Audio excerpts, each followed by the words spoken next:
राम राम हरे हरे, हरे कृष्णा।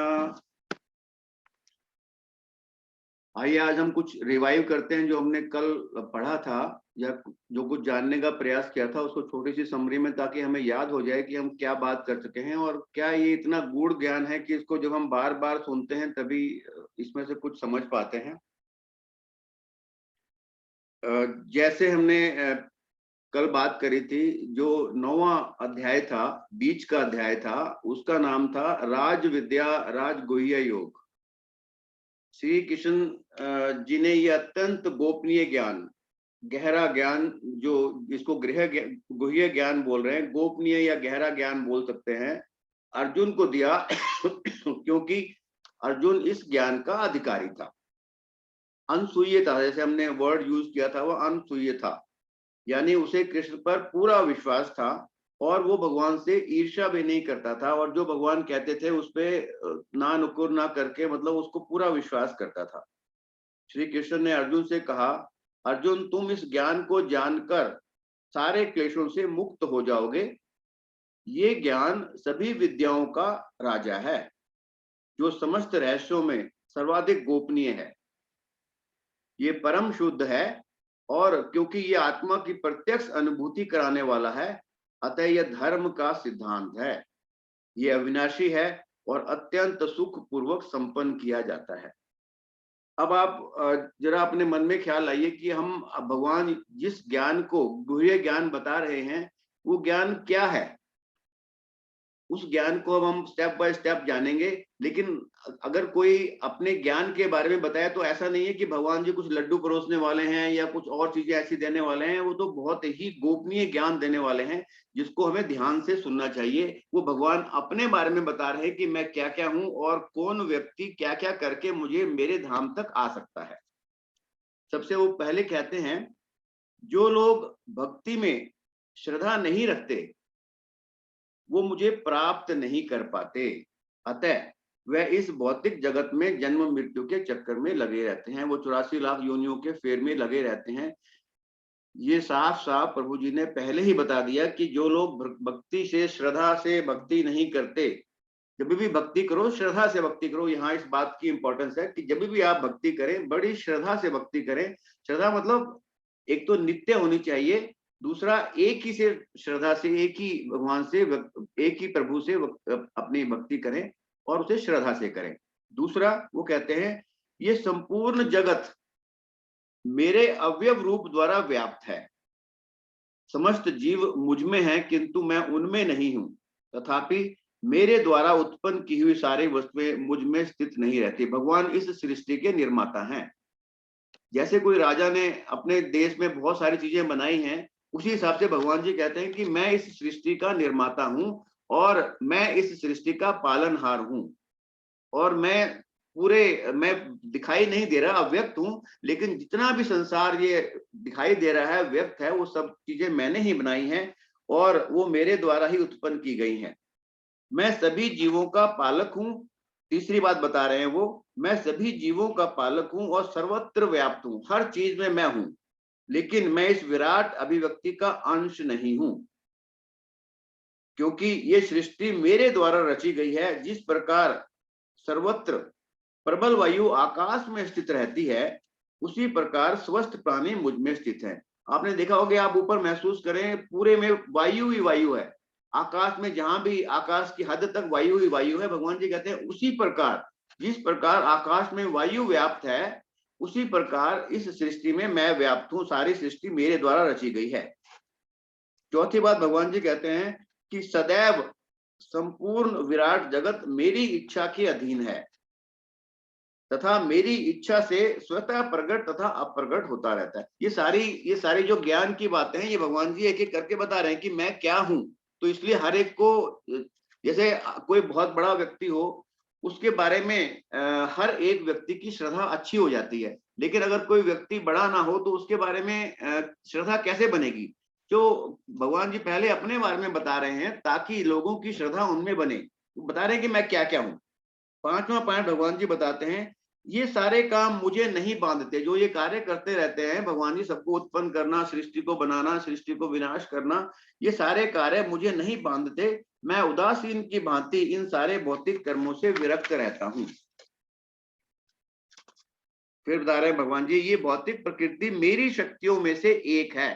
ऐसी भौतिक प्रकृतियां पता नहीं ना जाने कितनी सारी हैं, और ये जो भौतिक प्रकृति हमको जो दिखती है वो भगवान जी कह रहे हैं मेरी शक्तियों में से एक है और मेरी अध्यक्षता में कार्य करती है। जैसे कोई कंपनी होती है ना, उसका कोई मैनेजिंग डायरेक्टर होता है, वैसे ही भगवान जी कह रहे हैं ये जो सृष्टि बनी हुई है ना, ये मेरी एक शक्ति है और मैं इसका पूरा कार्य धरता हूं, और जो कुछ भी यहाँ होता है वो मेरे द्वारा ही होता है, मेरी अध्यक्षता में ही कार्य होते हैं, जिससे सारे चर अचर प्राणी जन्म लेते हैं। ये जगत बारंबार सृजन व विनिष्ट होता रहता है।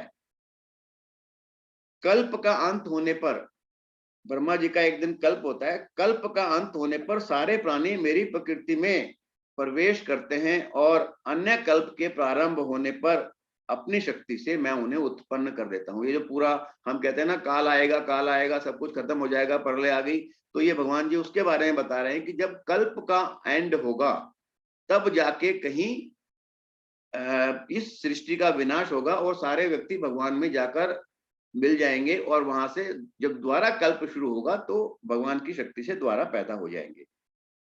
मोह मुक्त महात्मा जन देवी प्रकृति के संरक्षण में रहते हैं। ये पूर्णतः भक्ति में मगन रहते हैं। जो कि महात्मा जन है, जो जिनको मोह से मुक्त हो चुके हैं, वो देवी प्रकृति के संरक्षण में रहते हैं, वह पूर्णतः भक्ति में मगन रहते हैं, क्योंकि वह मुझे आदि तथा अविनाशी भगवान के रूप में जानते हैं। ये महात्मा जन मेरी महिमा का नित्य कीर्तन करते हुए दृढ़ संकल्प के साथ प्रयास करते हुए भक्ति भाव से निरंतर मेरी पूजा करते हैं। अन्य लोग जो ज्ञान के अनुशीलन द्वारा यज्ञ में लगे रहते हैं, वे भगवान की पूजा उनके विविध रूपों में अथवा विश्व रूप में करते हैं, किंतु मैं ही कर्म कांड में, मैं ही यज्ञ में, मैं ही पुत्रों के जो अर्पण करने वाले हैं, वो बहुत सारे भगवान जी गुण बता रहे हैं। मैं ही इस ब्राह्मण का पिता हूँ, मैं ही माता हूँ, मैं ही आश्रय हूँ, मैं ही पितामह हूँ, मैं ही ऋग्वेद यजुर्वेद, ये बहुत सारे गुण भगवान जी बता रहे हैं, मैं सब कुछ हूँ। जो लोग वेदों का अध्ययन करते तथा सोम रस का पान करते हैं, वो स्वर्ग जाने की कामना करते हुए अप्रत्यक्ष रूप से मुझे ही पूजते हैं। वे पाप कर्मों से शुद्ध होकर इंद्र के पवित्र संसार में, जो पवित्र इंद्र का जो पवित्र लोक है, स्वर्गिक धाम जिसे बोलते हैं, वहां जन्म लेते हैं और वहां पे जितने भी आनंद जो देवता लोग उठाते हैं, उन सभी आनंद को प्राप्त करते हैं।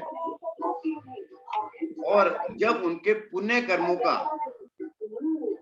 बताइए जरा म्यूट कर लीजिए सबको,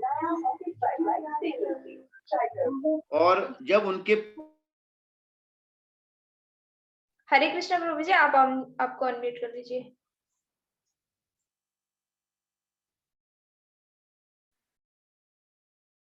भगवान जी यही बता रहे हैं कि जब वो इंद्र लोग जाते हैं, स्वर्ग लोक में रहते हैं, तो जब उनके पुण्य कर्मों का फल क्षीण हो जाता है तो वो वापस पृथ्वी पर लौट आते हैं।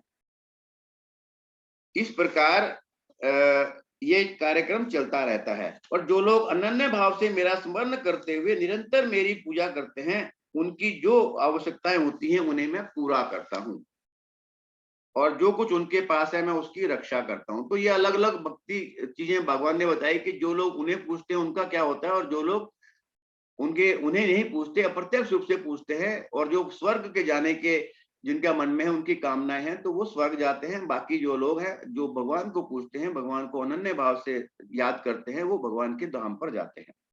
जो लोग अन्य देवताओं के भक्त हैं और उनकी श्रद्धा पूर्वक पूजा करते हैं, वास्तव में वह मेरी ही पूजा करते हैं, किंतु वह ये त्रुटिपूर्ण ढंग से करते हैं। मैं ही समस्त यज्ञों का एकमात्र भोक्ता तथा स्वामी हूँ।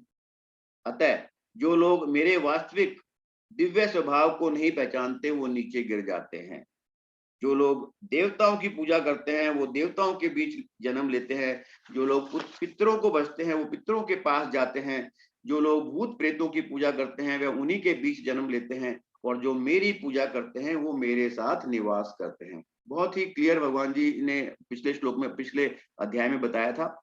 यदि कोई प्रेम तथा भक्ति के साथ मुझे पत्र, पुष्प, फल तथा जल प्रदान करता है, मतलब इतनी छोटी छोटी चीजें भी प्रदान करता है। लेकिन एक बात उन्होंने कही है, प्रेम तथा भक्ति के साथ भाव अच्छे होने चाहिए, तो मैं उसे स्वीकार करता हूं। और अगर भाव अच्छे नहीं है तो आप चाहे सोने का मुकुट पहना दो तो भी कुछ नहीं होने वाला।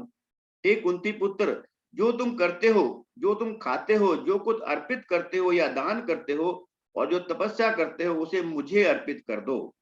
इस तरह तुम कर्म के बंधन से तथा इनके शुभ अशुभ फलों से मुक्त हो सकोगे तथा तुम मुक्त होकर मेरे पास आ सकोगे।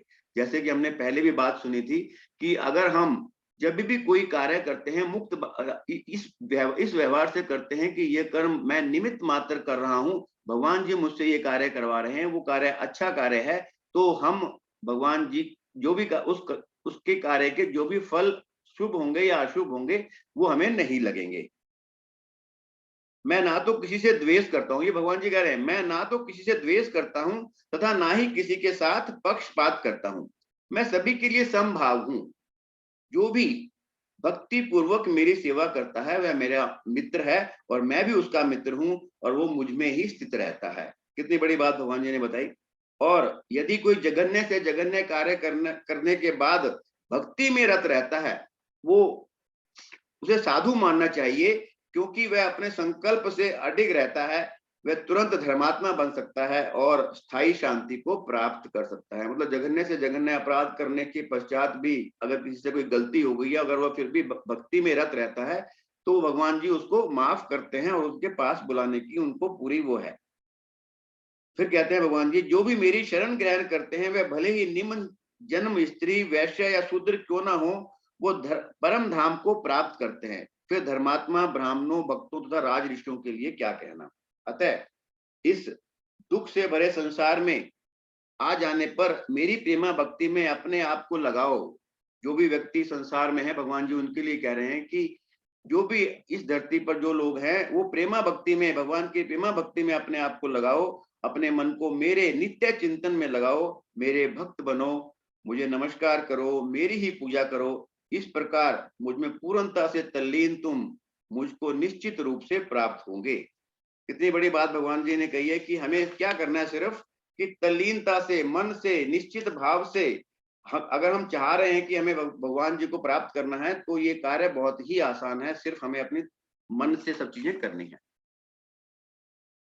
चलिए, आज समय थोड़ा ज्यादा हो गया, लेकिन फिर भी क्योंकि यह अध्याय थोड़ा छोटा है हम उसको कवर कर लेंगे। आइए हम 10वें अध्याय पे चलते हैं। इस 10वें अध्याय का नाम है विभूति योग। इसमें टोटल 42 श्लोक हैं और भगवान कृष्ण जी ने अपने मुख से 35 श्लोक बोले हैं और 7 श्लोक अर्जुन के मुख से निकले हैं। इन श्लोकों में भगवान जी अपनी विभूतियों की चर्चा करेंगे। भगवान अपनी विभूतियों की मतलब वो क्या जैसे मैंने भी पहले आपको बताया कि अगर कोई व्यक्ति अपनी विभूतियों की मतलब मेरे पास क्या क्या गुण है उसकी बात करता है, तब जाके सामने वाले को समझ में आता है कि मैं कौन हूं। विभूतियां मतलब विशेष गुण। जैसे अगर कोई आपसे पूछे कि आप अपने बारे में बताएं, तो आप अपनी विभूतियों की कैसे चर्चा करेंगे? जैसे कहेंगे कि मैं एक डॉक्टर हूं, मैं पिता हूं, मैं माता हूं, मैं पति हूं, इस क्लब का मेंबर हूं या इस मंदिर का मैं अध्यक्ष हूं। ऐसे करके आप अपनी पूरी चर्चा बताएंगे कि मैं क्या हूं। तो आइए अध्याय 10 में जो भगवान को जानने का प्रयास करते हैं।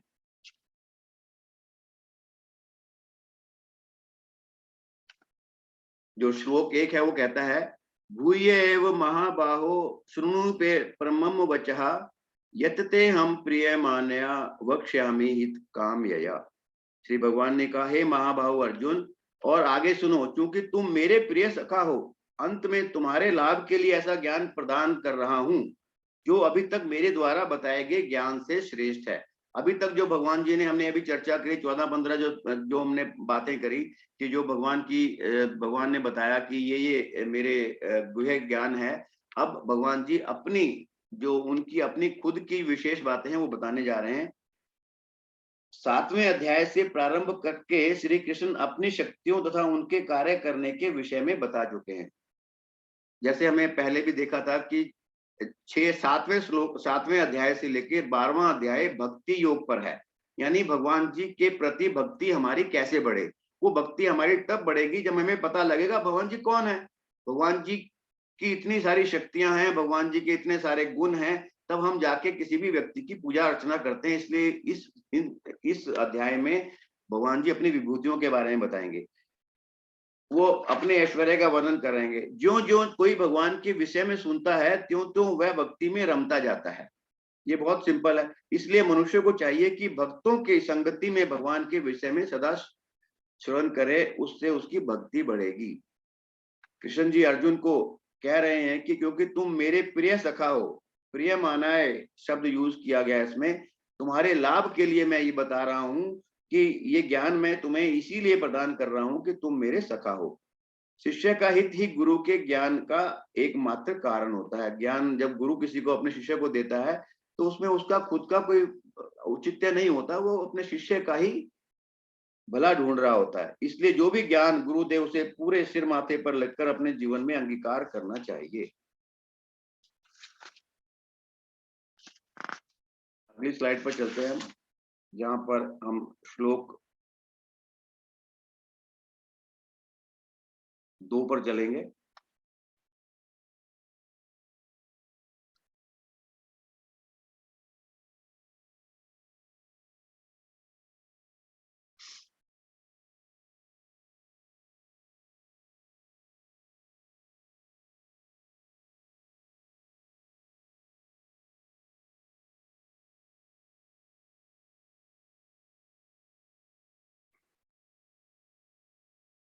न मे विदु सुरगणाः प्रभवं न मैं ऋषयः, अहम आदिर्हि देवानां महर्षीणां न सर्वशः। ना तो देवतागण मेरी उत्पत्ति का ऐश्वर्य को जानते हैं और ना महर्षि गण ही जानते हैं, क्योंकि मैं सभी प्रकार से देवताओं और महर्षियों का भी कारण स्वरूप उद्गम हूँ। मतलब भगवान जी कह रहे हैं जो मैं ज्ञान अर्जुन तुझे बताने जा रहा हूँ वो ऐसा ज्ञान है जो महर्षियों को भी नहीं पता, देवताओं को भी नहीं पता। क्योंकि जो महर्षि हैं, जो देवताओं हैं, उनको मैंने ही उत्पन्न किया है। जो मुझे अजन्मा अनादि समस्त लोकों के स्वामी के रूप में जानता है, मनुष्य में केवल वही मोह रहित और समस्त पापों से मुक्त होता है। ये भगवान जी यहाँ स्पेशली बता रहे हैं। जैसा कि ब्रह्म संहिता में कहा गया है, भगवान कृष्ण ही परमेश्वर हैं, उनसे बढ़कर कोई भी नहीं है, वह समस्त कारणों के कारण हैं। जितनी भी इस धरती पर जितना भी हम कुछ देख पा रहे हैं वो सब उनके द्वारा उत्पन्न किया गया है। यहाँ पर भगवान स्वयं कहते हैं कि वह समस्त देवताओं तथा ऋषियों के कारण हैं, उद्गम है उनके। देवता तथा महर्षि तक कृष्ण को नहीं समझ पाते। इसका मतलब तो ये निकालना चाहिए कि कृष्ण को जानने के लिए विद्वता की या ज्ञान की आवश्यकता नहीं है, क्योंकि बड़े बड़े देवताओं ने, ऋषि मुनियों ने मानसिक चिंतन द्वारा तो जानने की कोशिश की होगी, प्रयास किया होगा, लेकिन उन्हें वो जान नहीं पाए। केवल भक्तगण ही जो भगवान की शरण में पूर्णता ग्रहण कर चुके हैं, भगवत कृपा से उन्हें जान पाते हैं। अन्यथा ज्ञान जो चिंतन करते हैं, ज्ञान करते हैं, वो कोई जरूरी नहीं है वो भगवान को जान पाए, जैसा कि इस श्लोक में बताया गया है।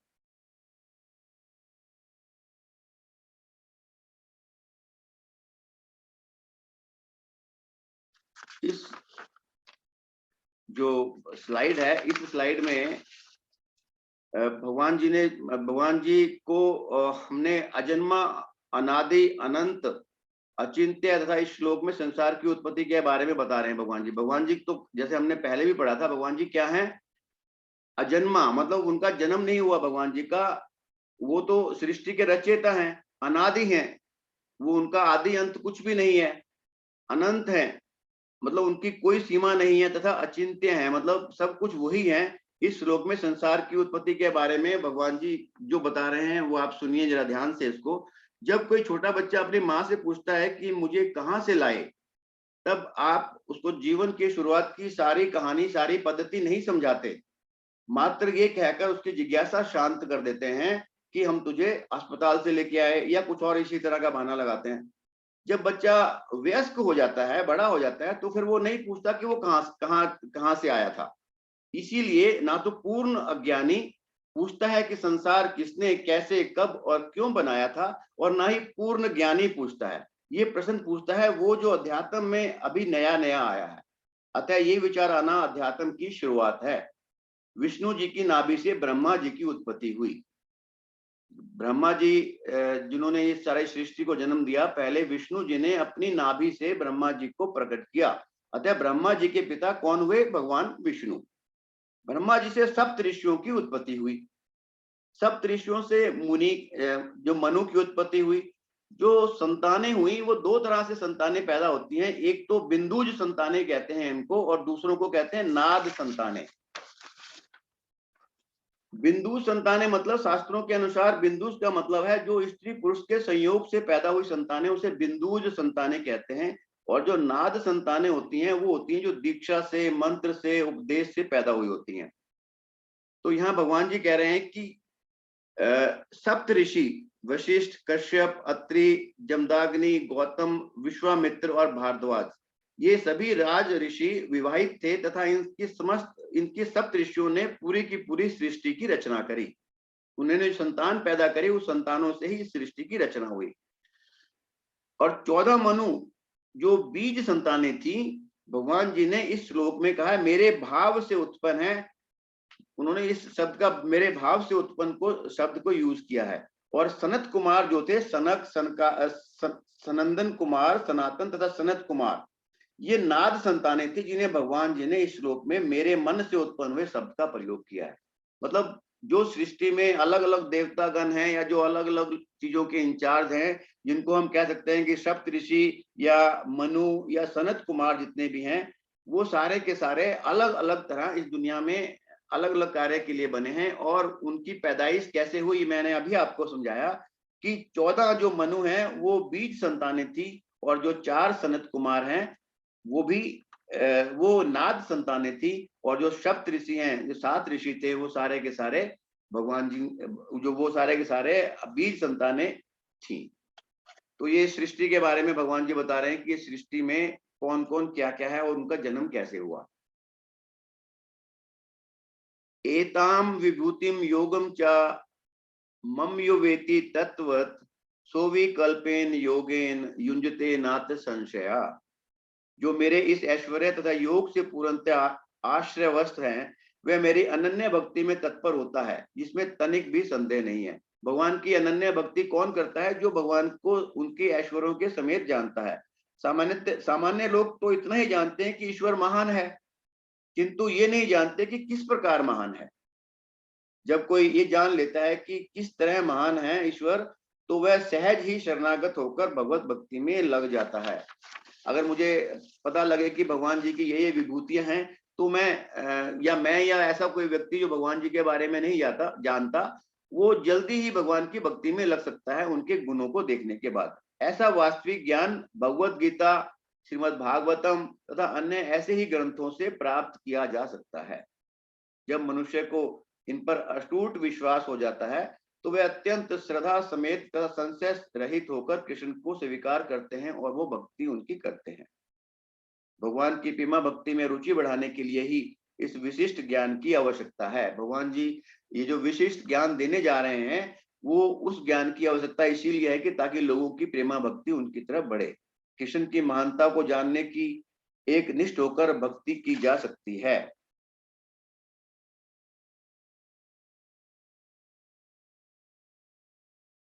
इस 8वें श्लोक में बात करते हैं, अहम सर्वस्य प्रभव मत सर्वम प्रवर्तते इति मत्वा भजन्ते माम बुद्धा भाव समन्विता।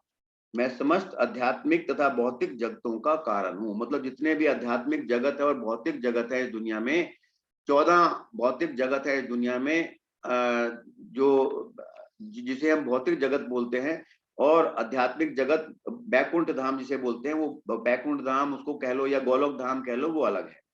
तो समस्त आध्यात्मिक तथा भौतिक जगतों का कारण हूँ। प्रत्येक वस्तु मुझ ही से उद्भूत है। जो बुद्धिमान व भली भांति जानते हैं, वे मेरी प्रेमा भक्ति में लगते हैं तथा हृदय से पूरी तरह मेरी पूजा में तत्पर रहते हैं। प्रभु ही सृष्टि का आधार है। सारा संसार प्रभु से ही विराजमान है तथा प्रभु में ही लीन हो जाएगा।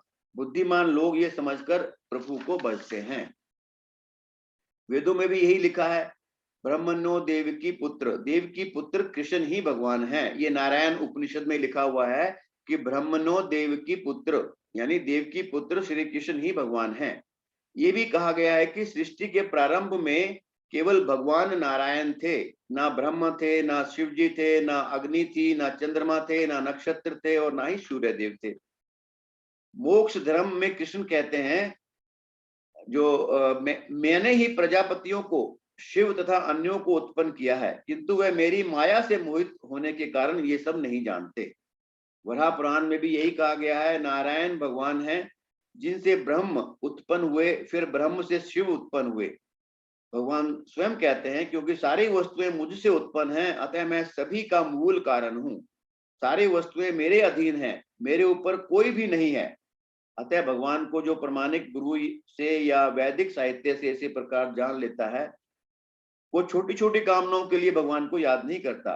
वो मोक्ष, बल्कि एक्चुअली क्या है, जब ये सारी चीजें भगवान के बारे में कोई भी व्यक्ति को, जो भगत है या जो अभी भगत नहीं है, उसको जब मालूम पड़ती हैं, तो वो, जब उनको पता है सारी सृष्टि भगवान ने बनाई है, तो वो ये नहीं मांगने जाता भगवान के पास कि मुझे नौकरी दे दो, मेरी शादी करवा दो, मुझे पैसा दे दो, या मुझे छोटी छोटी कामनाएं जो है उनके लिए नहीं जाता। वो भगवान जी के पास फिर सबसे बड़े काम के लिए जाता है, भगवान जी मुझे मोक्ष प्रदान करो ताकि मैं भी आपसे मिल सकूं। यही भगवान जी इस श्लोक में बता रहे हैं, और उनके जो जो अपनी विभूतियों के बारे में बताना चाह रहे हैं, वो भी इसीलिए बताना चाह रहे हैं।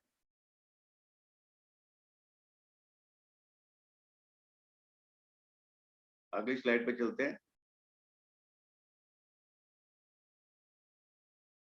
मच्चित्ता मद्गता प्राणाः बोध्यन्त परस्परम कथयन्त सच माम नित्यम तुष्यन्ति च रमन्ति च।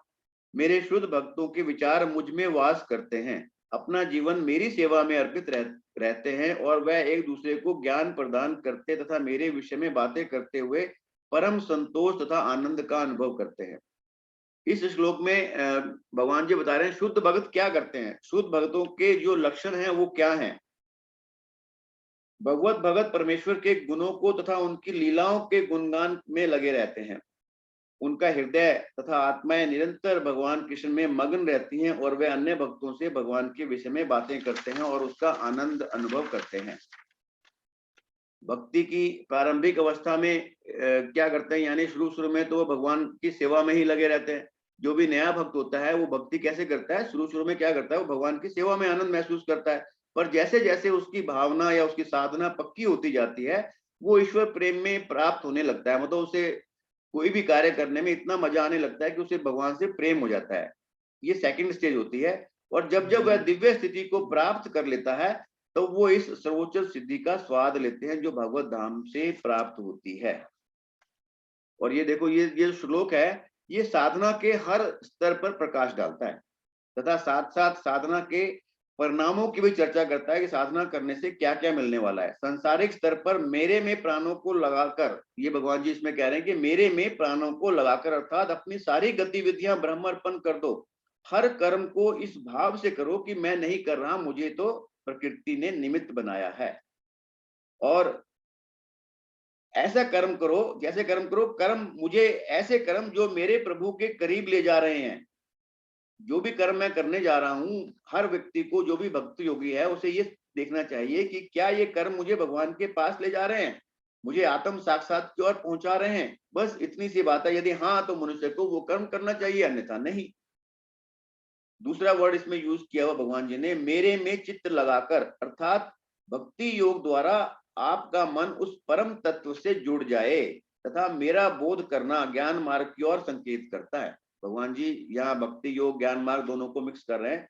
कर्म भक्ति ज्ञान, ये तीन साधनाएं जो भी साधक अटल भाव से करता है वही संतुष्ट है और वही मजे में रहता है।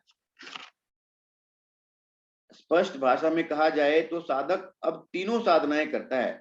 जब वो तीनों साधनाएं करता है, मतलब कर्म योग भी करता है, भक्ति योग भी करता है, ज्ञान योग भी करता है, सब स्टेप वाइज करता है, अंत में जाकर वो भक्ति योग में जब फंस जाता है, तब जाकर वो भगवान के करीब पहुंचता है। स्पष्ट भाषा में कहा जाए तो साधक जब तीनों साधनाएं करता है, अर्थात जब आप कर्म भक्ति और ज्ञान रूपी साधना करते हैं, तो आपको आध्यात्मिक सुख के साथ साथ सांसारिक सुख भी मिलता है, अर्थात दोनों के आनंद में आप आनंदित रहते हैं। हमने अध्याय 9 में भी पढ़ा था, 22 नंबर श्लोक में, जहां कृष्ण जी ने योग क्षेम के नाम से समझाया था इसी बात को। तो हमें भगवान को शुद्ध भक्त के रूप में भजना चाहिए। 10 नंबर श्लोक में बात हो रही है, तेसाम सतत युक्ता नाम भजताम प्रीति पूर्वकम ददामि बुद्धि योगम तम येन माम उपयंतिता। जो प्रेम पूर्वक मेरी सेवा करने में निरंतर लगे रहते हैं उन्हें मैं ज्ञान प्रदान करता हूं, जिसके द्वारा वो मुझ तक आ सकते हैं। इस श्लोक में 3 शब्द यूज किए, सतत युक्त, प्रीति पूर्वक और बुद्धि योगम। सतत मतलब अविरल चलने वाला, निरंतर, बिना रुके। कृष्ण जी यहाँ कहना चाह रहे हैं कि भक्ति या अध्यात्म कोई सप्ताह में 1 बार 2 बार 5 बार करने की चीज नहीं, सतत होना चाहिए, निरंतर होना चाहिए। हर वक्त आपको मन में भगवान का ख्याल होना चाहिए, हर काम करते हुए भगवान का ख्याल होना चाहिए। दूसरी बात है वो प्रेम पूर्वक भक्ति, मतलब भक्ति प्रेम पूर्वक हंसते गाते प्रसन्नता से करने की चीज है, ना कि उदास होकर जीने का नाम भक्ति है। तीसरी बात है बुद्धि योग, मतलब जब आप इस विषय पर बात करेंगे जिसका आपको ज्ञान है तो सहजता से आप अपने ऊपर ही बात को लेके देखिए। अगर कोई भी बात जिसको आपको पूरा ज्ञान है, अगर वो किसी से आप उसके बारे में बात करते हैं तो आप बड़ी सहजता से बात कर लेते हैं। बुद्धि योग यही कह रहा है कि बुद्धि योग वह विधि है जिससे मनुष्य भव बंधन से छूटना चाहता है। मनुष्य को ज्ञान होना चाहिए कि कृष्ण ही लक्ष्य है तथा धीरे धीरे उस और ही कदम बढ़ाना है।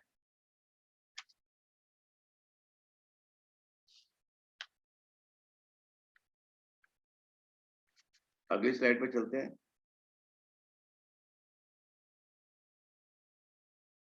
तेषाम एवानुकंपत्रम अहम अज्ञानजम तमः नाशयाम यातम भावस्ता ज्ञान दीपेन भास्यवता।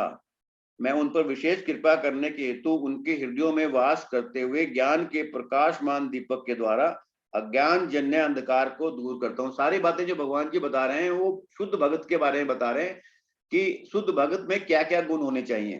भगवान जी श्लोक में कह रहे हैं कि जो लोग शुद्ध भक्ति में रत हैं, भले ही वह पर्याप्त शिक्षित ना हो तथा वैदिक नियमों से पूर्णतः अवगत ना हो, किंतु उनकी फिर भी मैं सहायता करता हूँ। शुद्ध भक्ति सर्वश्रेष्ठ, इस बात को प्रभुपाद जी भी उन्होंने भी कहा है कि कोई कोरे मानसिक प्रयास से ना तो परम को जाना जा सकता है ना ही प्राप्त किया जा सकता है। चाहे कोई लाखों वर्ष तक चिंतन करता रहे, किंतु यदि भक्ति ना करे, यदि ना परम सत्य का प्रेमी नहीं है, तो उसे कभी भी कृष्ण का परम सत्य समझ में नहीं आ सकता। यहाँ प्रभुपाद जी ने भी भक्ति योग के ऊपर कहा है कि सिर्फ बाकी ज्ञान से हम भगवान के बारे में बहुत से ज्ञान इकट्ठे कर लें, उससे हमें भगवान के पास पहुंचने में सफलता नहीं मिलेगी। सबसे ज्यादा सफलता मिलेगी जब हम कर्म करके, ज्ञान करके भक्ति मार्ग पर पहुंचेंगे और भगवान से भक्ति करेंगे, तभी हम वहां तक पहुंच पाएंगे। कृष्ण केवल भक्ति से प्रसन्न होते हैं और वे अपनी अचिंत्य शक्ति से शुद्ध भक्त के हृदय में स्वयं प्रकट हो जाते हैं। मनुष्य का हृदय कलमश से या मैल से, इस भौतिक जगत के लगाव से मैला हो गया है, किंतु जब मनुष्य भक्ति में लगता है और निरंतर हरे कृष्ण का जप करता है तो ये मल तुरंत दूर हो जाता है और उसे शुद्ध ज्ञान प्राप्त होता है।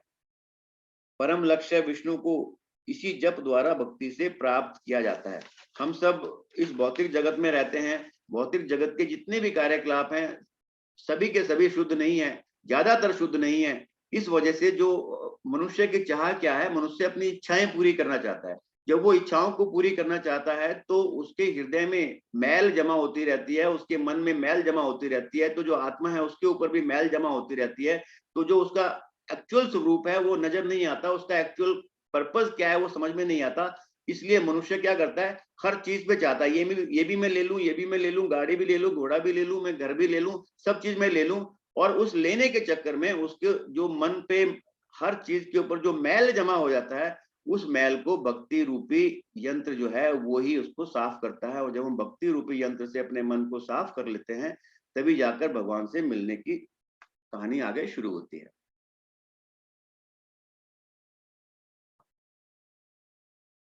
अगले श्लोक में भगवान जी कहते हैं, परम ब्रह्म परम धाम पवित्रम परमम भवान पुरुष शाश्वतम दिव्यम आदि देवम अजम विभुम।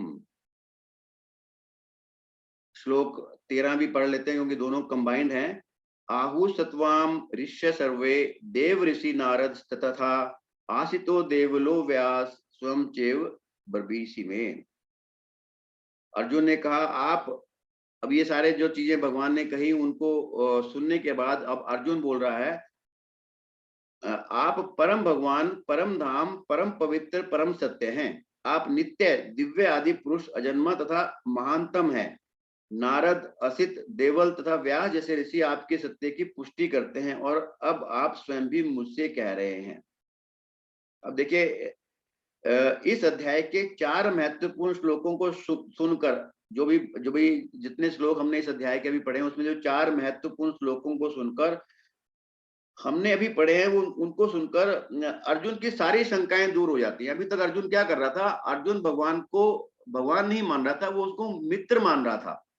लेकिन जब ये चारों श्लोक भगवान जी के मुख से उसने सुने हैं, तो वो उसकी मन की सारी शंकाएं दूर हो जाती है और वो कृष्ण को भगवान स्वीकार कर लेता है।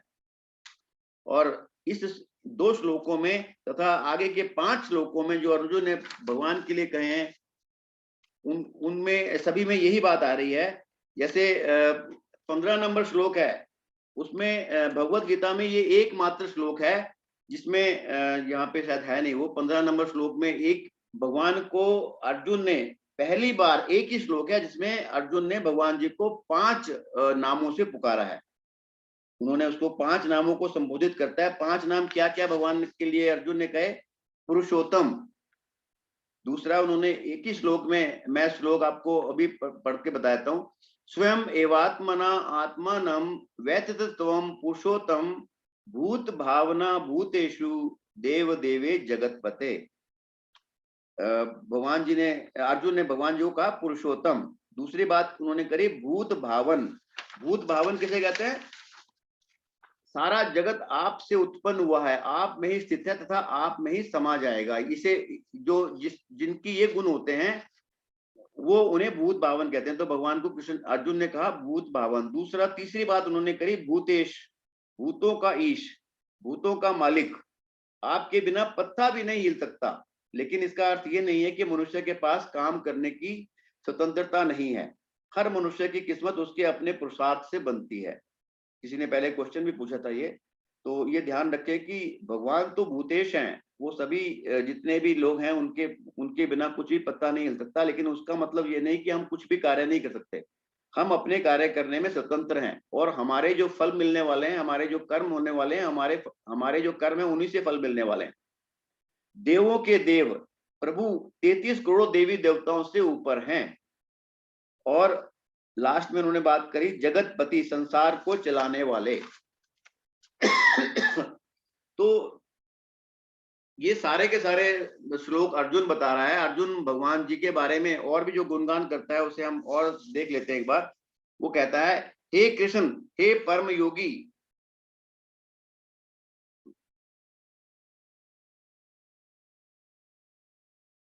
ये 14 और 15 में कहते हैं, हे कृष्ण, आपने मुझसे जो कुछ कहा है उसे मैं पूर्णतः सत्य मानता हूं। हे प्रभु, ना तो देवतागण ना असुरगण ही आपके स्वरूप को समझ सकते हैं। हे परम पुरुष, हे सबके उद्यम, हे समस्त प्राणियों के स्वामी, हे देवों के देव, हे ब्रह्मांड के प्रभु, निसंदेह एकमात्र आप ही अपने को अपनी अंतरंग शक्ति से जानने वाले हैं।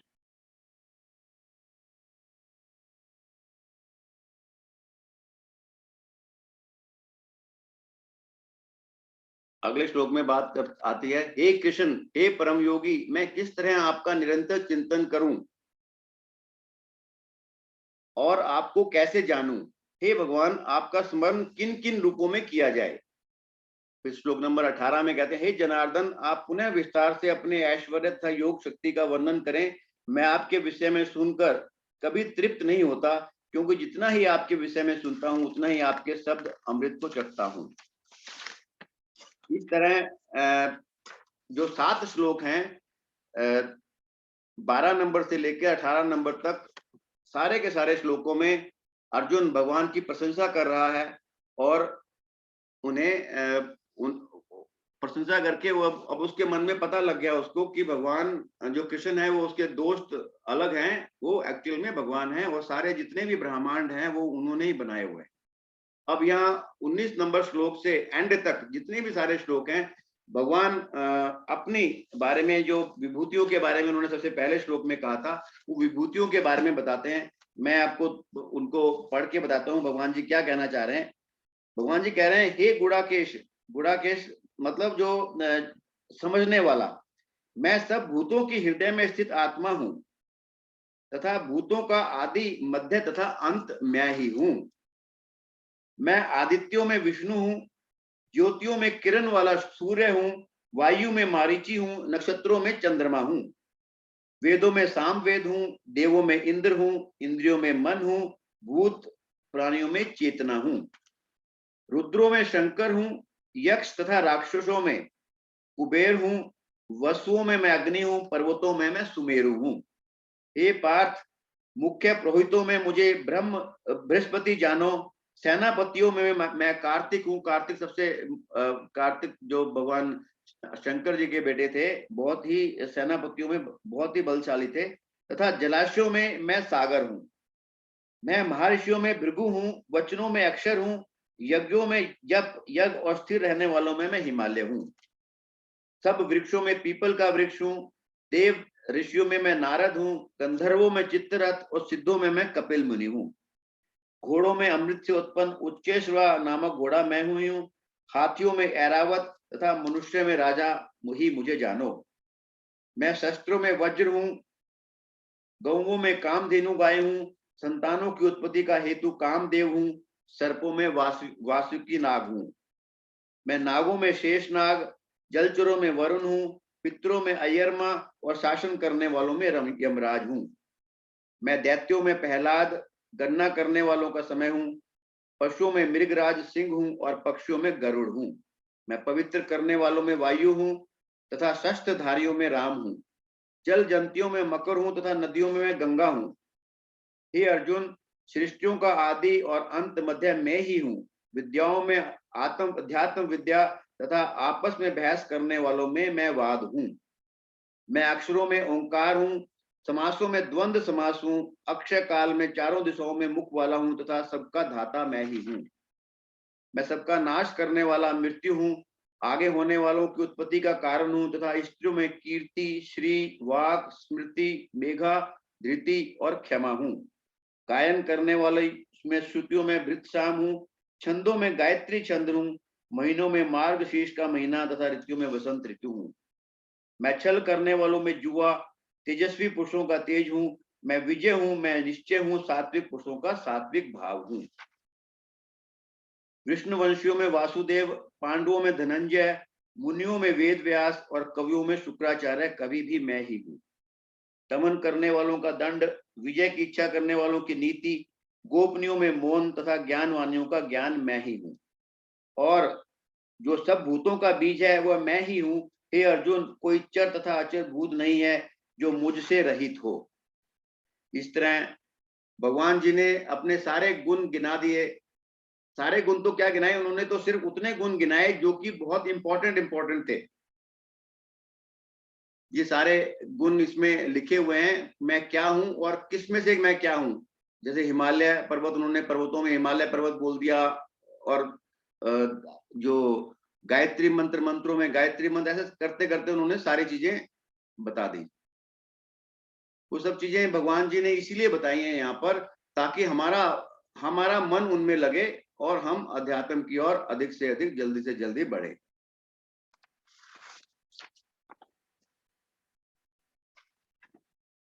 आगे के सभी आखिर तक उन्होंने यही बात उन्होंने बताई है। और भगवान जी 39 नंबर श्लोक में कह रहे हैं, यही नहीं हे अर्जुन, मैं समस्त सृष्टि का जनक बीज हूं। ऐसा चर तथा अचर कोई भी प्राणी नहीं है जो मेरे बिना रह सके। हे परंतपा, मेरी देवी विभूतियों का अंत नहीं है। मैंने तुमसे जो कुछ कहा वह तो मेरी अनंत विभूतियों का संकेत मात्र है। ये सिर्फ छोटी सी चीज मैंने बताई है, अन्यथा मेरी तो विभूतियां बहुत ज्यादा हैं। किंतु हे अर्जुन, इस सारे विशद ज्ञान की आवश्यकता क्या है? मैं तो अपने एक अंश मात्र से संपूर्ण ब्रह्मांड में व्याप्त होकर इसको धारण करता हूं। ये भगवान जी ने अपने सारे जितनी भी उनकी शक्तियां थी वो उन्होंने बताई हैं। और जितनी भी भगवान की शक्तियां हैं उनके बारे में आपने सुना होगा, एक कवि थे भरत व्यास, बहुत ही महान कवि हुए हैं उन्होंने। सबने ये जो उनका जो गाया हुआ एक गाना भी सुना होगा। मैं 2-3 लाइनें उसकी सुनाता हूँ आपको। हरे हरे वसुंधरा पे नीला नीला ये गगन, कि जिस पे बादलों की पाल की उड़ा रहा पवन। दिशाएं देखो रंग भरी, चमक रही उमंग भरी, ये किसने फूल फूल पे किया श्रृंगार है, ये कौन चित्रकार है, ये कौन चित्रकार है। तपस्वियों सी है अटल ये पर्वतों की चोटियां, ये सर्प सी घुमेरदार घेरदार घाटियां। ध्वजा से ये खड़े हुए ये वृक्ष देवदार के, गलीचे ये गुलाब के बगीचे ये बहार के, ये किस कवि की कल्पना का चमत्कार है। कुदरत की इस पवित्रता को तुम निहार लो, इनके गुणों को अपने मन में तुम उतार लो। चमका लो आज लालिमा अपने ललाट की, कन कन से झांकती मुझे छवि विराट की। अपनी तो आंख एक है, उसकी हजार हैं, ये कौन चित्रकार है, ये कौन चित्रकार है। तो भगवान जी ने इस पूरे अध्याय में अपनी जो विराट उनकी शक्तियां हैं, विराट उनके रूप हैं, या विराट उनकी जो चीजें हैं उनके बारे में व्याख्या करी। आप देखो कि ये जो 7 नंबर अध्याय से लेके ये 12 तक जो अध्याय हैं, जैसे पहले भी कई बार बोल चुके हैं हम कि भक्ति योग पर है, भक्ति हमारी अधिक से अधिक बढ़े, उसके लिए भगवान अपनी जो उनकी शक्तियां हैं अलग अलग विषयों में, क्योंकि जो अध्याय 7 में उन्होंने कुछ बताया, फिर अलग अलग 8वें में 9वें में उन्होंने अपनी शक्तियों का वर्णन अलग अलग किया। अब ये भगवान जी ने इस अध्याय में और अधिक चीजें बताई हैं जिसके बारे में हम सबको पता होना चाहिए, ताकि हमारा ध्यान, हमारी भक्ति भगवान के प्रति और बढ़े और हम इसी तरह अग्रसर होते जाए। हरे कृष्णा। हरे कृष्ण प्रभु जी। आज का अध्याय यहीं खत्म होता है और हम अब क्वेश्चन आंसर का सेशन ले सकते हैं। जी प्रभु जी। किसी के कोई क्वेश्चन है क्या? हरे कृष्णा। जी स्नेहा चक्रवर्ती जी। माता जी आप आपको अनम्यूट कर लीजिए। हरे कृष्ण प्रभु जी। हाँ जी, हरे कृष्णा। हाँ प्रभु जी, जो आपने कहा कि त्याग में वो हरि नाम का जप कहते हैं ठाकुर जी, तो उसका मतलब मुझे समझ नहीं आया। हरि नाम का क्या, आप दोबारा बताएं, आप क्या पूछना चाह रहे हैं? मतलब कि ठाकुर जी ने कहा ना कि वो देवताओं में इंद्र है, अपनी बातें जो कह रही थी हाँ उसमें जी, जो त्याग है उसमें वो कहते हैं कि हरि नाम जप। देखो त्याग का क्या मतलब होता है। त्याग, सबसे बड़ा त्याग यही है कि जो भी इस जीवन में जो कुछ भी मिला हुआ है उसको त्याग कर भगवान की भक्ति में लग जाओ। मतलब ये नहीं है कि काम वाम छोड़कर आप संन्यास ले लो, मतलब हर वक्त अपने मन में भगवान को लेकर चलो, भगवान को हर वक्त ध्यान में रखो, तो आप जो भी कार्य करेंगे वो बहुत ही बढ़िया कार्य होंगे और अच्छे कार्य होंगे। ये भगवान को कहने का मतलब था। हरे कृष्णा। अच्छा अच्छा प्रभु जी, हरे कृष्ण। हरे कृष्णा। और किसी का कोई क्वेश्चन?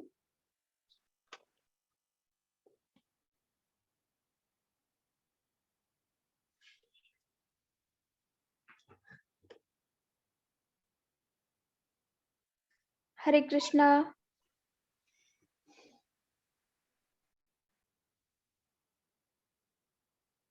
जब तक किसी का क्वेश्चन नहीं आता 2 मिनट और बात कर लेते हैं कि जो नॉर्मली जो लोग क्वेश्चन पुट करते हैं ना, क्वेश्चन पूछते हैं, उनके जो मन में ख्याल आते हैं ना कि मैं तो गृहस्थी हूँ, मुझे तो अपनी घर गृहस्थी संभालनी है, मैं कहाँ इस चक्कर में पड़ूंगा। तो मैं उनके लिए एक बात बताना चाहता हूँ कि जितने भी लोग अध्यात्म के शिखर पर पहुंचे वो सबके सब गृहस्थी थे, सबके सब गृहस्थी थे। कुछ हरे कहते कृष्ण हैं। प्रभु जी। हाँ जी, चैट में कोई क्वेश्चन है? हाँ जी। क्या किस्मत या लक जैसी कोई चीज होती है? सुमित प्रभु जी की कोई क्वेश्चन है? किस्मत और लक जैसी तो चीज होती है, लेकिन उसमें क्या है कि जो किस्मत और लक जो होती है वो कर्मों से ही बनती है। अभी हमारे प्रारब्ध क्या थे, हमारे इस जीवन में आने से पहले हमारे क्या प्रारब्ध थे, उन प्रारब्ध की वजह से हमारे क्या क्या काम हमारे बन रहे हैं वो हमें मालूम नहीं पड़ता। हम सोचते हैं किस्मत है सब कुछ, लेकिन वो सब हमारे कर्मों का ही हिसाब है।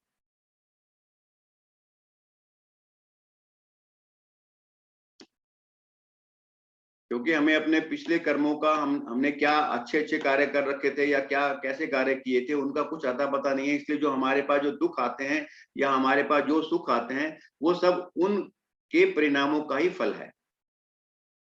हम उसको किस्मत बोल देते हैं या हम उसको दुख बोल देते हैं, लेकिन वो है ये।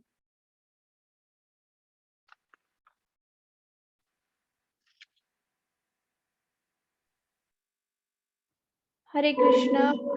किसी का कोई क्वेश्चन है?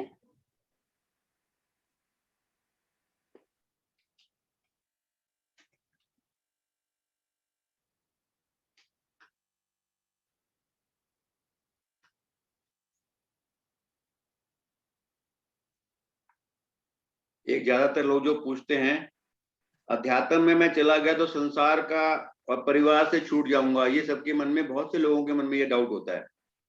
तो मैं उनके लिए कहना चाहता हूँ कि अध्यात्म और संसार दोनों कोई अलग अलग मार्ग नहीं है। हर मार्ग अध्यात्म है। परिवार में रहकर भी आप अध्यात्म मार्ग प्राप्त किया जा सकता है। अगर परिवार छोड़कर आश्रम में चले जाओगे तो भी आप कोई परिवार ही बनाओगे जाकर। वैसे तो जाने की जरूरत नहीं होती। आप जो जो घर है उसी को आप अध्यात्म में कन्वर्ट कर सकते हो, अपने आप को अध्यात्म में कन्वर्ट सकते हो, सारे कार्य आप अध्यात्म के हिसाब से कर सकते हो। इसीलिए शास्त्रों में गृहस्थ को गृहस्थ आश्रम कहा गया है। स्नेहा माता जी, आप आपको अनम्यूट कर लीजिए। प्रभु जी, हाँ जी। मेरा एक क्वेश्चन था कि जो श्रीमद् भागवतम है उसका जो क्लास होता है वो क्या भगवत गीता खत्म होने के बाद होता है? ये जैसे वो आपके लिए अगर भगवत गीता आपने पढ़ी हुई है और आप श्रीमद् भागवतम को भी पढ़ना चाहते हैं, उसके बारे में भी जानना चाहते हैं, तो भागवतम की कक्षा हमारे इस्कॉन की तरफ से एक अलग भी होती है, आप उसको अटेंड कर सकते हैं। लेकिन पैटर्न यही रहता है कि आप धीरे धीरे पहले भगवत गीता को पूरा देख लो, उसके बाद आप उस दिशा में जाओ। जो हमारा लेवल 1 है, उस लेवल 1 में हम सिर्फ भगवत गीता के ऊपर क्लासेस लेते हैं। लेवल 2 में थोड़ा सा पोर्शन भागवतम का आता है और लेवल 3 में भागवतम ज्यादा आता है।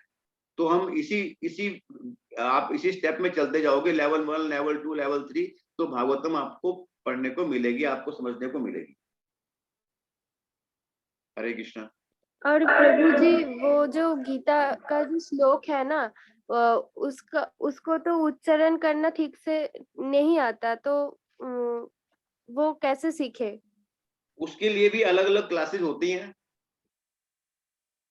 गीता जी के जो भी श्लोक हैं, क्योंकि वो संस्कृत में हैं, ज्यादातर लोगों को संस्कृत पढ़ने में दिक्कत होती है, तो ऐसे कई क्लासेस लगती हैं। इवन हम भी आपको रेफरेंस दे सकते हैं कुछ क्लासेस का, जहां पर जैसे आजकल भी एक क्लास लग रही है सुबह 9 बजे से 9:05 से लेकर 10 बजे तक, एक क्लास जो मैं जानता हूँ। पीपी कृष्णन जी हैं, पूना में रहते हैं, वो ऑनलाइन क्लासेस लेते हैं। वो उनकी कक्षा में दिन में एक बार में 3 या 4 श्लोकों को कैसे पढ़ना है, तोड़कर कैसे पढ़ना है और लय में कैसे पढ़ना है, ये समझाते हैं वो। तो आप उसमें ज्वाइन कर सकते हैं। उनका रेफरेंस मैं आपको दे दूंगा, इसमें चैट बॉक्स में डाल देंगे आजकल में, या उसमें डाल देंगे, आपके जो व्हाट्सएप वाले ग्रुप में डाल देंगे। हरे कृष्ण प्रभु जी। स्नेहा माता जी, आपको लेवल 2 में भी श्लोक का वो उच्चारण करना सिखाया जाता है माता जी, और ऑडियो ये सब भी भेज देते हैं ग्रुप में, आप वहां से भी सीख सकते हो। आपको कई सारे सोर्स मिल जाएंगे, इस्कॉन की तरफ से बहुत से श्लोक आपको मिल जाएंगे जहां पे ये बताया जाता है।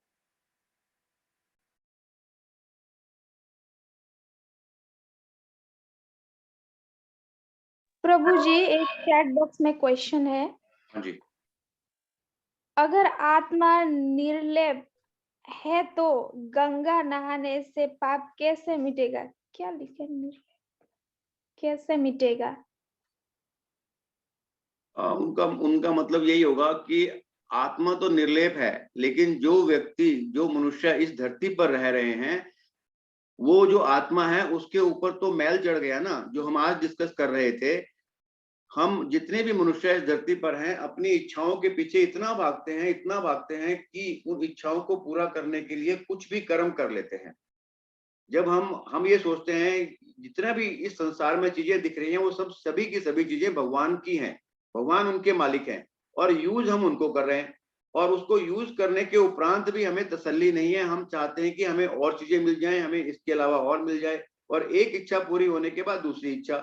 तो हम ये सब चीजें करते रहते हैं, उसकी वजह से जो हमारी आत्मा है, जो कि निर्लेप है, लेकिन उसके ऊपर आवरण चढ़ गया है, वो उसके ऊपर ऐसा आवरण चढ़ गया है कि जो निर्लेपपन था उसका, वो खत्म हो गया है। इसीलिए जब हम भक्ति में जाते हैं तो वो आत्मा हमारी निर्लेप हो जाती है, धीरे धीरे हमारे ये सारे गुण खत्म हो जाते हैं। और वो तभी होगा, एक ही उसका तरीका है, अपनी इच्छाओं को कम करो, अच्छी इच्छाएं अपने जीवन में लेके आओ। अच्छी इच्छाएं मतलब भगवत प्राप्ति की इच्छाएं अपने जीवन में लेके आओ, तो आत्मा वैसे की वैसे ही निर्लेप हो जाएगी, क्योंकि आत्मा तो शुद्ध है ना, वो तो भगवान का हिस्सा है, भगवान का अंश है। हरे कृष्णा। हरे कृष्ण प्रभु जी। एक क्वेश्चन है, हमराज प्रभु जी, आप आपको अनम्यूट कर लीजिए। जी माता जी, हरे कृष्ण प्रभु जी। हरे कृष्णा। प्रभु जी, मेरा कल ही का सवाल है प्रभु जी, पूछ सकते हैं? हाँ जी, पूछिए। प्रभु जी, हम कल भी पूछे थे लेकिन समझ में नहीं, आज फिर से पूछते हैं। जैसे श्री कृष्ण जी कहते हैं, हे कुंती पुत्र, जो लोग अन्य देवताओं के भक्त हैं और उनकी श्रद्धा पूर्वक पूजा करते हैं, वास्तव में वो भी मेरी पूजा करते हैं। हाँ, तो वो आज जैसे भी कि आया है वो कुछ लोग। हाँ प्रभु जी, तो इसमें जो लास्ट वाला जो वर्ड बोलते हैं, किंतु वो यह त्रुटिपूर्ण। त्रुटिपूर्ण ढंग से करते हैं, तो हाँ जी, प्रभु जी अगर दूसरे देवता की पूजा करते हैं जिसमें कौन सी त्रुटि आती है? देखो इसमें बार बार भगवान जी एक ही बात कह रहे हैं कि जो दूसरे देवताओं की पूजा करते हैं, भगवान जी यहाँ कहना चाहते हैं कि मैं ही सब कुछ हूँ। जो दूसरे देवता हैं वो उनके, आप कह सकते हो कि उनके सहभागी हैं, वो पूरे के पूरे सृष्टि को चलाने में जिन जिन लोगों की जरूरत पड़ती है, भगवान जी ने उन्हें वो बनाया हुआ है। अगर मैं जैसे जैसे अगर मैं कोई पेड़ है, उसमें पानी देना चाहता हूं, तो मैं पानी कहाँ दूंगा? उसकी जड़ में पानी दूंगा। लेकिन अगर मैं वो पौधा तभी चलेगा। लेकिन अगर मैं जड़ में पानी देने की बजाय मैं उसके पत्तों में, उसके टहनियों में पानी दूं और जड़ में पानी ना दूं, तो क्या होगा? जो पानी है वो लगेगा तो पूरे वृक्ष को, लेकिन उतना नहीं लगेगा जितना लगना चाहिए था जड़ में देने की वजह से। तो ये त्रुटिपूर्ण हुआ ना काम। ये मतलब मैंने डायरेक्ट पूजा ना करके भगवान जी की, मैं उनकी पूजा इनडायरेक्ट कर रहा हूँ, इस बात की बात कर रहे हैं वहां पे त्रुटिपूर्ण। प्रभु जी, इसका आंसर मैं भी दे दूं क्या? हाँ जी।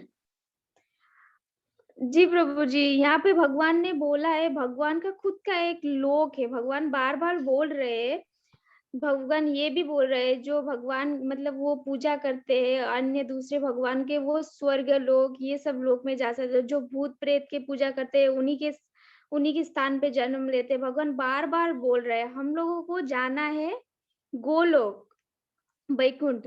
तो भगवान का वो अभी ये अध्याय में आता रहता है, ये अब भगवान का खुद का एक ऐश्वर्य है, तो भगवान उनके बारे में खुद बोल रहे हैं। तो हम लोगों को जाना है वैकुंठ, ये जन्म व्याधि मृत्यु चक्र से छुटकारा पाना है, तो इसीलिए भगवान बोल रहे हैं वहां पे। तो डायरेक्ट आप लोग मेरी पूजा करो, मेरे शरण में आओ, मेरी पूजा करो, भगवान इसलिए बोल रहे हैं। हाँ जी हेमराज जी, आपको आपको पता लगा होगा अब तो, या अभी भी कुछ डाउट है? जैसे जैसे हम लक्ष्मी जी की पूजा करते हैं, लक्ष्मी जी की पूजा हम कब करते हैं?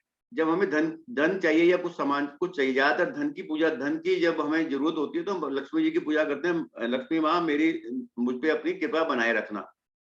जब हमें विद्या ग्रहण करनी होती है तो हम सरस्वती जी की पूजा करते हैं। तो भगवान जी कह रहे हैं कि जो आप अलग अलग तरह से पूजा करते हो, इसका मतलब ये नहीं है कि मैं इन सभी देवी देवताओं का कोई अपमान कर रहा हूँ। सबके साथ हमारी श्रद्धा होनी चाहिए, लेकिन पूजा तो डायरेक्ट होनी चाहिए, इनडायरेक्ट नहीं होनी चाहिए, भगवान जी कहते हैं।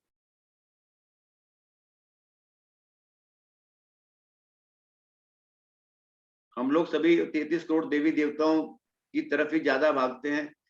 भगवान जी ने एक दो इसी श्लोक में या कल वाले श्लोक में कहा था कि जो चीजें हमें इन भगवानों से, इन देवताओं से मिलती हैं, उसका अंत होता है, मतलब वो संपूर्ण नहीं होती, वो टेम्परेरी होती हैं, और जो हमें भगवान से मिलता है वो परमानेंट होता है। हमराज प्रभु जी, आप आपको अनम्यूट कर लीजिए, कुछ बोलना चाह रहे हैं आप। जी बताइए। तो जी कहने का मतलब प्रभु जी, हम लोग भक्ति तो करते हैं लेकिन वो कृष्ण के बिना अधूरी है। हाँ जी, बिल्कुल, यही भगवान जी कह रहे हैं। जी, मतलब अगर अन्य देवी देवताओं की भी पूजा करते हैं तो आपको कृष्ण की भक्ति भी करनी चाहिए, बिल्कुल जिससे आप गोधाम का बिल्कुल बिल्कुल। रास्ता तक भगवान खोज को पूजा लगती तो सकेंगे। है, लेकिन इनडायरेक्ट लगती है, इसलिए इसलिए वो कह रहे हैं कि मेरे इनडायरेक्ट पूजा करने के बजाय मुझे डायरेक्ट पूजो। अगर आपको मोक्ष प्राप्त करना है, भगवत धाम जाना है, तो वैसा कार्य करना है। जी अगर जी आपको मोक्ष प्राप्त ही नहीं करना, आपका उद्देश्य है कि मैं तो बस, मुझे धन चाहिए, बाकी जो हो तो आप लक्ष्मी जी की पूजा करो। जी हरे कृष्ण प्रभु जी, एक चैट बॉक्स में क्वेश्चन है, हाँ जी। इंसान का दूसरा जन्म होता है तो फिर उसे पिछले जन्म की बात याद क्यों नहीं रहती? अगर उसे याद रहता तो वो दूसरे जन्म में सही काम करता। नहीं, ऐसा है ना, जैसे हमने पहले भी श्लोकों में बताया हुआ है, दूसरे या तीसरे चैप्टर में ये बात हो रखी है कि जो अगला जन्म है, जो पिछला जन्म, जितने भी जन्म हुए, भगवान जी को सिर्फ याद है और किसी को याद नहीं होता, क्योंकि हम हमारे शरीर में, जो शरीर को छोड़कर बाकी जो हमारे कर्म हैं, सिर्फ वो कर्म ही हमारे साथ जाते हैं, हमारी आत्मा के साथ वो कर्म ही जाते हैं, और कुछ हमारे साथ नहीं जाता। अगर हमें पिछले जन्मों का याद होता तो ये जिंदगी और खराब हुई होती, क्योंकि आप देखो कितने जन्म हो चुके हैं हमारे अब तक, तो किस किस जन्म का हमें याद होगा, या रह सकता है, या रहना चाहिए। अगर उस लॉजिकल पॉइंट ऑफ व्यू से भी आप देखो, तो जितने जन्मों का मुझे याद होगा, मेरी जिंदगी उतनी ही खराब होगी। ये याद हमें हमारी बुद्धि तो इतनी बड़ी नहीं है ना, अभी तो हमें पिछले एक महीने की बात भी ढूंढनी हो कि क्या हुआ था 2 3 4 दिन पहले भी मैंने क्या खाया, ये भी कोई पूछे तो ये याद नहीं रहेगा। इसीलिए भगवान जी ने, क्योंकि हम भगवान जी के अंश तो हैं, लेकिन भगवान जी के पास जो शक्तियां हैं वो शक्तियां हमें नहीं मिली हुई। भगवान जी का जो स्वरूप है वो आत्म स्वरूप है, मतलब उसमें आत्मा और शरीर अलग अलग नहीं है, एक ही है। इसलिए भगवान जी को सभी कर्मों का याद है। वो अनंत है, अनादि है, हम तो अनंत अनादि नहीं है। हमारी तो आत्मा जो है वो भगवान जी का अंश है, इसलिए हम अपना जब भी नया शरीर लेते हैं, नए कपड़े पहनते हैं, तो हमें पिछले जन्मों का कुछ भी याद नहीं होता। ये भगवान जी का बनाया हुआ नियम है इस सृष्टि का। हरे कृष्णा।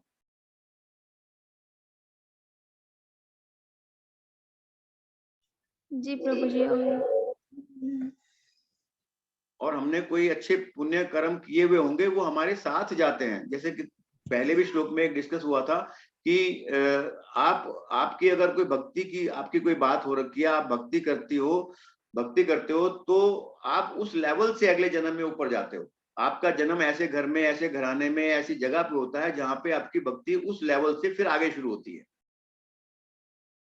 इसलिए हमारा अच्छे कर्मों का नाश नहीं होता। हरे कृष्णा। हरे कृष्ण प्रभु जी, शायद अभी कोई क्वेश्चन नहीं होगा।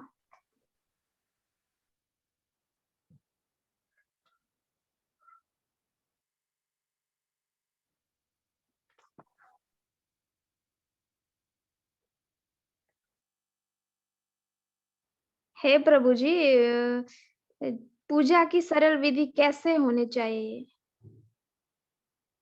पूजा का तो कोई विधि विधान नहीं है। हर कोई, जिस किसी के पास आप जाओगे, उसकी विधि विधान अलग अलग होती है। सबसे जो विधि इसमें है वो है कि आपके भाव ठीक होने चाहिए। जब आप अच्छे भाव से भगवान जी के पास जाते हो, पूजा करते हो, अर्चन करते हो, आपका मन शुद्ध होता है तो पूजा में कोई भी विधि से आप उनकी पूजा कर लो, आपको कोई दिक्कत नहीं आती। हम विधि में ज्यादा फंसे हुए रहते हैं। विधि में फंसने की बजाय, विधि तो कोई ना कोई कहीं भी जाते हो आप वहां मालूम पड़ जाएगी, लेकिन विधि इतनी इंपॉर्टेंट नहीं है। जो सबसे ज्यादा इंपॉर्टेंट चीज है वो है मन आपका, आपकी जो भावनाएं हैं, आप जिस भावना से, जिस मन से, जिस नियत से, जिस तरीके से आप भगवान जी को याद करना चाहते हो, वो शुद्ध होना चाहिए। हरे कृष्णा। जी प्रभु जी। कृष्ण प्रभु जी, शायद अभी कोई क्वेश्चन नहीं है। चलिए,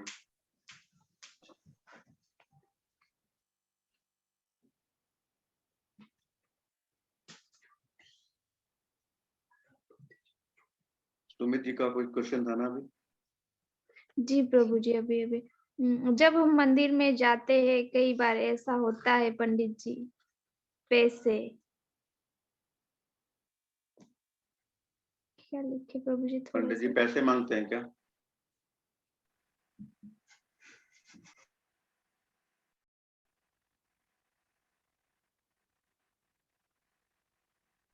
क्यों जबरदस्ती रखवाते हैं? नहीं, वो जितने भी विधि विधान बने हुए हैं ना, ये जबरदस्ती के हैं। ये इसमें कोई अध्यात्म नहीं है, इसमें कोई वो नहीं है। ये तो हमारे जितने भी मंदिर बने हुए हैं, बहुत से मंदिरों में ये हिसाब चलता है। वहाँ पंडे बने हुए हैं, वो अलग अलग जगह आपसे पैसे रखवाते हैं। वो सब गलत चीजें हैं, उनमें कोई औचित्य नहीं है, कोई उसमें धार्मिक चीजें कुछ भी नहीं है, अध्यात्म नहीं है वो।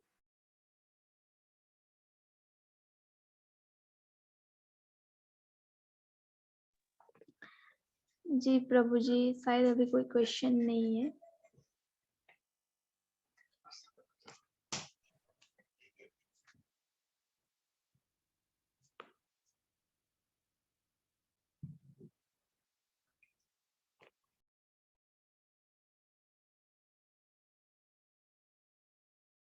बिल्कुल, अभी हेमराज जी का था क्वेश्चन कि दान तो स्वतः होता है, जबरदस्ती नहीं होता। बिल्कुल, जो आपका मन करे वो करना चाहिए। और दान का भी नियम है, कई सारे नियम है कि आप दान ऐसे व्यक्ति को करो जो अधिकारी हो, अन्यथा उस दान का भी कोई फायदा नहीं होता, कोई लाभ नहीं होता।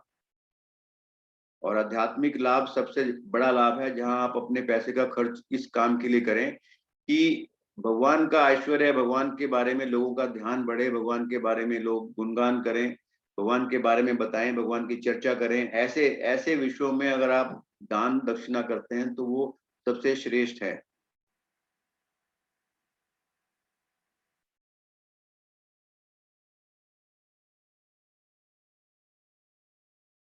हरे कृष्णा। हरे कृष्णा प्रभु जी।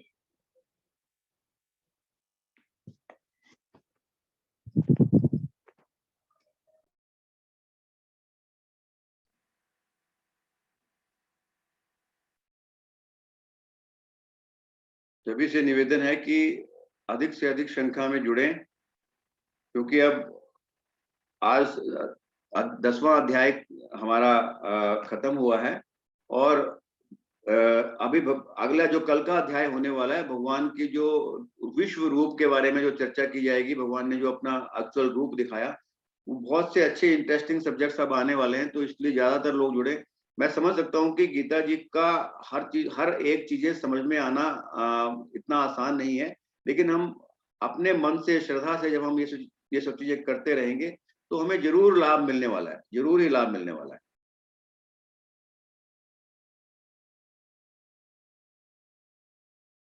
स्नेहा जी का कोई क्वेश्चन है क्या? जी प्रभु जी, मैं नारियल शालिग्राम शिला में तुलसी पत्र देती हूँ और ओम नमः भगवते वासुदेवाय कहती हूँ, क्या ये सही है? अब ये इतना तो हमें पता नहीं है, लेकिन जो हर भगवान को पूजा करने के जो विधि विधान बने हुए हैं ना, वो हम उसी हिसाब से करते रहते हैं। लेकिन वो विधि विधान हर एक के अपने हैं। आप साउथ में जाओ, वहाँ विधि विधान अलग है, आप नॉर्थ में जाओ, विधि विधान अलग है।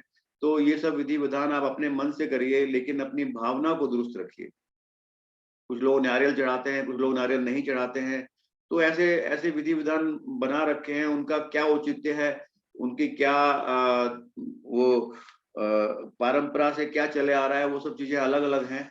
इसलिए उसमें ना जाकर हर एक को अपने भाव से जरूर करना चाहिए, वो बहुत इंपॉर्टेंट है।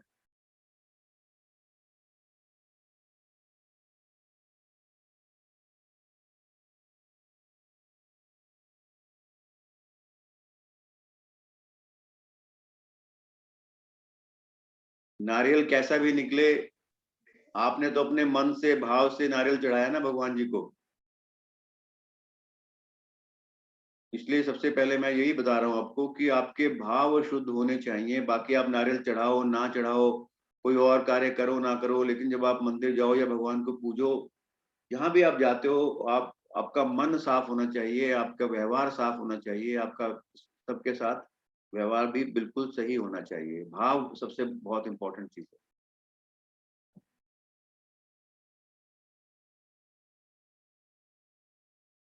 हरे कृष्णा। हरे कृष्ण प्रभु जी।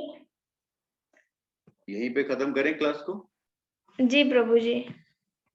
चलिए, हरे कृष्णा कृष्ण कृष्ण हरे हरे, हरे रामा रामा रामा हरे हरे।